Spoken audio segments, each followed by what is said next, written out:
എന്നെ ഗർഭിണിയായിരുന്നപ്പോൾ അലസിപ്പിക്കാൻ അമ്മ പല നാടൻ പ്രയോഗങ്ങളും ചെയ്തു, വെളിപ്പെടുത്തി സുരഭി. കുട്ടിക്കാലത്ത് താൻ മഹാവികൃതിയായിരുന്നു എന്ന് നടി സുരഭി ലക്ഷ്മി. വികൃതി സഹിക്കാൻ പറ്റാതെ സഹോദരിമാർ തന്നെ കൊല്ലാൻ തീരുമാനിച്ചുവെന്നാണ് സുരഭി പറയുന്നത്. 4 മക്കളിൽ ഇളയവളായിരുന്നു സുരഭി. അമ്മ തന്നെ ഗർഭം ധരിച്ചപ്പോൾ ആദ്യം ഗർഭം അലസിപ്പിക്കാൻ ശ്രമിച്ചുവെന്നും താരം പറയുന്നു. ഒരു അഭിമുഖത്തിലാണ് സുരഭി മനസ്സ് തുറന്നത്.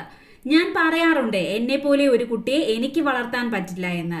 എൻ്റെ അമ്മയുടെ 4ാമത്തെ കുട്ടിയാണ് ഞാൻ. ഏറ്റവും ഇളയ ആളാണ്. സൗദി കുട്ടി എന്നാണ് വിളിക്കുക. അച്ഛൻ കുറെ കാലം സൗദിയിലൊക്കെ നിന്ന് വന്ന ശേഷമാണ് ഞാൻ ഉണ്ടാകുന്നത്. ആ സമയത്ത് അവിടെയൊന്നും 4 കുട്ടികൾ ഉണ്ടായിരുന്നില്ല. എന്നാൽ ഇത് വേണ്ട എന്ന് വിചാരിച്ചു. അതിനായി പല പല നാടൻ ക്രിയകൾ ചെയ്തു. അമ്മ എന്നും തോട്ടിൽ ചാടാൻ പോകും, അരി ഇടിക്കും. അങ്ങനെ ഒരു ഗർഭിണി എന്തൊക്കെ ചെയ്യാൻ പാടില്ല എന്ന് പറയുമോ അതൊക്കെ ചെയ്തിട്ടുണ്ട്. പിന്നെ അമ്മയ്ക്ക് തന്നെ കുറ്റബോധം തോന്നി.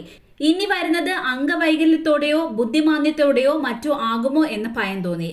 അതോടെ അമ്മ എന്നെ സ്നേഹിച്ചു തുടങ്ങിയെന്നാണ് പറയുന്നത് എന്ന് സുരഭി പറഞ്ഞു. അങ്ങനെയാണ് ഞാൻ ഉണ്ടാകുന്നത്.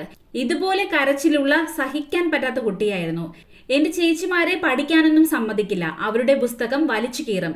ശല്യം കാരണം ചേച്ചിമാർ ഇതിനെ അങ്ങ് കൊന്നാലോ എന്ന് ചിന്തിച്ചു. നിന്നെ ഞങ്ങൾ കൊല്ലും എന്ന് പറഞ്ഞു. എന്നിട്ട് എന്നെ കൊല്ലാനായി കുമാരേട്ടന്റെ പറമ്പിലേക്ക് കൊണ്ടുപോയി. അവിടെ എത്തിയപ്പോൾ ഇളയ ചേച്ചി കൊല്ലണോ എന്ന് ചോദിച്ചു. അപ്പോഴേക്കും മൂത്ത ചേച്ചിക്കും താല്പര്യമില്ലാതായി.